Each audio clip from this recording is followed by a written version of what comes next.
My gas was low. Strange. I started with a full tank, and didn't think I'd been driving all that long. It was so easy just to zone out with your foot on the pedal and get lost in your own thoughts in this fog. I was probably driving for a lot longer than I thought, on autopilot. You ever start driving and then your mind just starts to wander? Before you know it, you're halfway to work without even thinking to make the first turn. It felt like that, but somehow for an entire tank of gas. It was unsettling. I like to think that I'm a capable person with a clear mind. This isn't like me. It's fine. I just get past this suburb, find a gas station, and I'd have enough fuel to get to...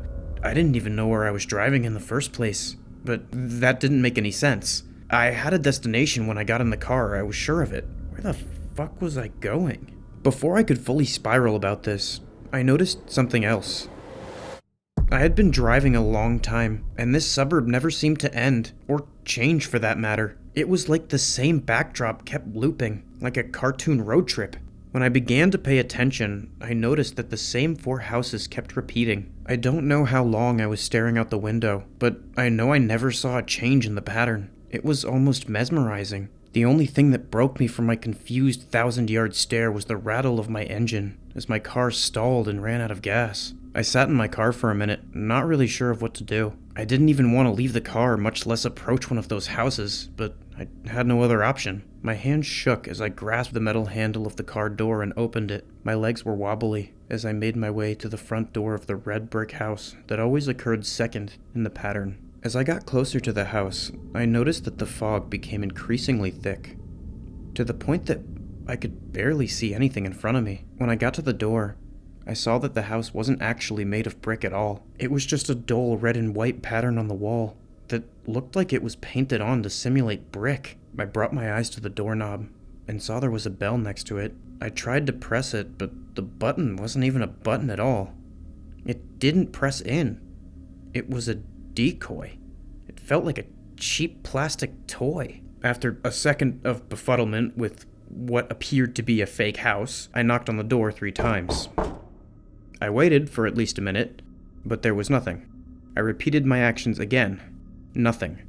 One more time to be safe, and after a short while, I decided to try the knob. It turned with a sharp creak, like it hadn't been used in a long time, and after a little effort, I felt the internal mechanism click, and the door was free. It wasn't locked. I took a few deep breaths and summoned the strength to slowly pull the heavy wooden door towards me. Behind it was something I wasn't expecting. Ironically, and anticlimactic as shit, the only thing behind it was a brick wall. This time, they made it with actual bricks. I don't know if I was expecting anything, and if I was, it sure as shit wasn't this. I sat there, staring at the bricks with a certainty in my mind I wasn't actually standing in this fake doorway in this backrooms-ass town. Something was up. Maybe I was kidnapped by some billionaire who wanted to do a social experiment. Maybe I was on some sort of strange Japanese H.P. Lovecraft-themed game show. Maybe I was lying in a hospital bed after some sort of horrific accident. It certainly would explain the lack of context for why I'm standing outside of a fake house, where everyone else is, or how in an abandoned town full of fake houses, some idiot still manages to have left an empty car with a door wide open in the street behind me. I wasn't intending on stealing it when I checked it out, although it would have made it a lot easier to get out of here. Not that it mattered, though. Tank was empty. I still needed to figure out where I was and why, so I decided to approach the next house in the pattern. This one was a gray colonial-style home with 2 rows of uniform windows. As I walked closer to the house, the fog completely dissipated. Even though the design from further away, rendered slightly opaque by the fog, looked like a quaint New England home. From up close, and in clarity, it looked very different. The house itself looked like it was made out of stacked cinder blocks, the bricks loosely assembled and flaking away at the surface. The windows had thick rusted-out orange metal bars securing them. The door looked like it belonged to an industrial freezer, rather than the front of a home. I steadied myself under the imposing architecture and raised my trembling fist to the cold iron door. I knocked 3 times. After a while of nothing, I decided to pull the heavy metal door open. The interior of the house looked black. Not like it was dark, like completely black. Starting from the edge of the doorframe, I reached my hand inside, and as my fingertips crossed into the blackness, I could no longer see them. I pulled them back in a panic to make sure I still had them, and quickly realized that the darkness was just some sort of visual barrier. As if only dipping in a toe, I cautiously put one foot inside the house. Feeling no pain or change in sensation whatsoever, I braced myself and took the second step that would completely submerge me. The air is warm and filled with a light chattering of people in the background. I'm at ease. I almost feel like I'm a few drinks deep. I open my eyes to see I'm looking at a cup filled with shimmering red liquid. I look up. I'm face to face with a man. He has a pleasant smile and a soft set of eyes. I feel like I know him from somewhere. There's also something about him that unsettles me, but I can't put my finger on what exactly. It doesn't help that he's just been breathing on me when I was eyes closed and head bowed, but who knows? That might have been on me. He was just staring at me, not making any noise, just smiling. It was then I noticed that no one in the room's lips were moving. It's almost as if the chatter in the air in the background was just that, set on a loop in the background. I took a step away from the familiar man in front of me, and he didn't react, save for his eyes following mine. He never broke his gaze. Everyone in the room had a similar pattern, except of course, I was the only one who seemed conscious. They all locked eyes with each other as if they were engaged in conversation, but they all had the same unmoving smile, each of which seeming notably less warm and more of a mask than the last. What the fuck?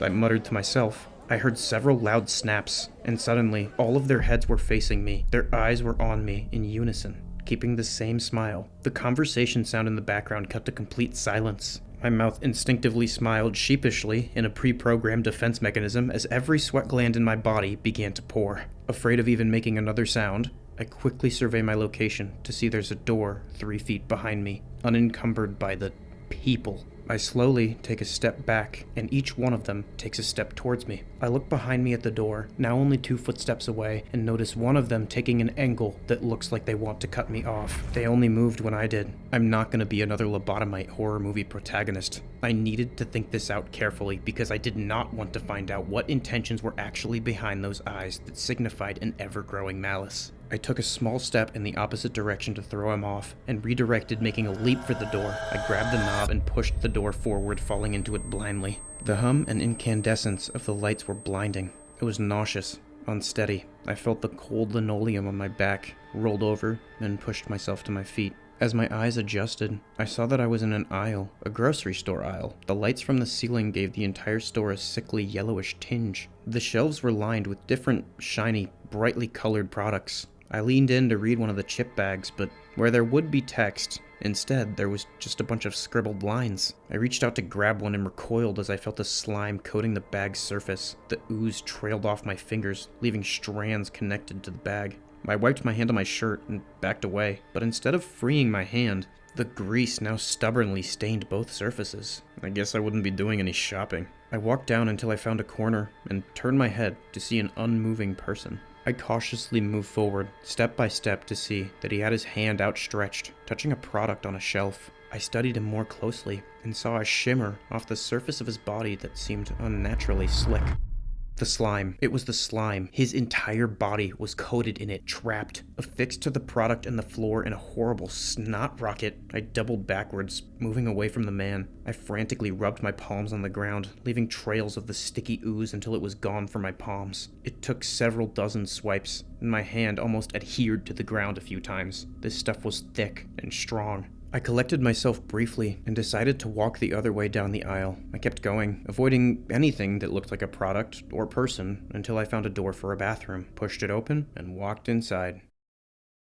The stench of decay was the first thing that hit my senses. I gagged, almost filling my shoes with vomit before collecting myself. It was dark. Not pitch black, but dark enough that the shapes and outlines of things were all I could see until I got close. There were a series of rectangular obelisks.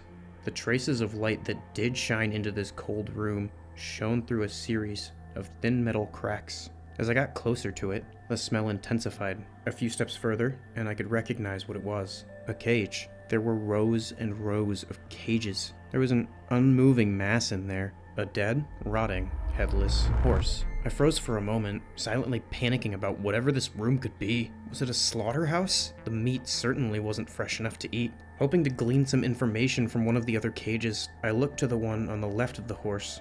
The smell was even worse as I approached this one. I couldn't tell what it was at first. It was dark. It looked like a pile of massive, skinny worms. As I followed the worms to their source, I noticed that they were all connected with a flannel pattern. A torso. The torso of a rotting man. I almost fell onto my ass with the speed I lurched back once I realized what it was. I wish I hadn't, because I felt the hard smack of a metal bar on the back of my head. I must have fallen into the cage behind me.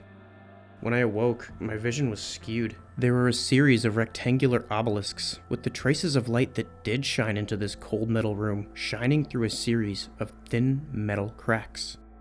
I was in a cage.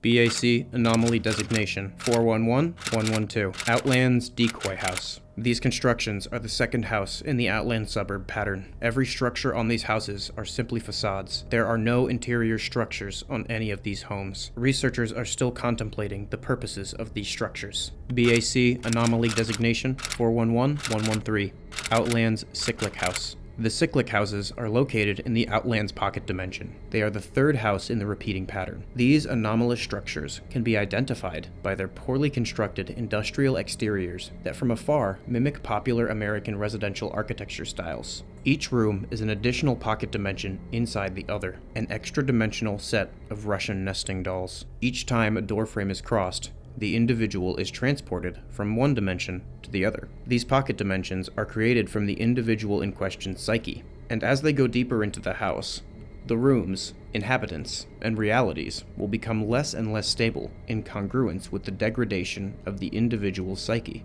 The inhabitants of each dimension, while initially thought unpredictable, now are confirmed to have predatory behavior tailored specifically to the psyche of each individual. The inhabitants can be in human form or take any shape they deem necessary. The cycle of the cyclic house will repeat indefinitely. There is no way to exit a cyclic house once entered. All doors now lead deeper in. If you like this video and want to see more of what happens in the Outlands, make sure to like, comment, subscribe with all notifications enabled, or I'll throw you in the evil house in the Void Town. Shout out the Inner Circle, love y'all. Bye. If this was regular AzFk, that's where I would make the joke about a goth girl, but...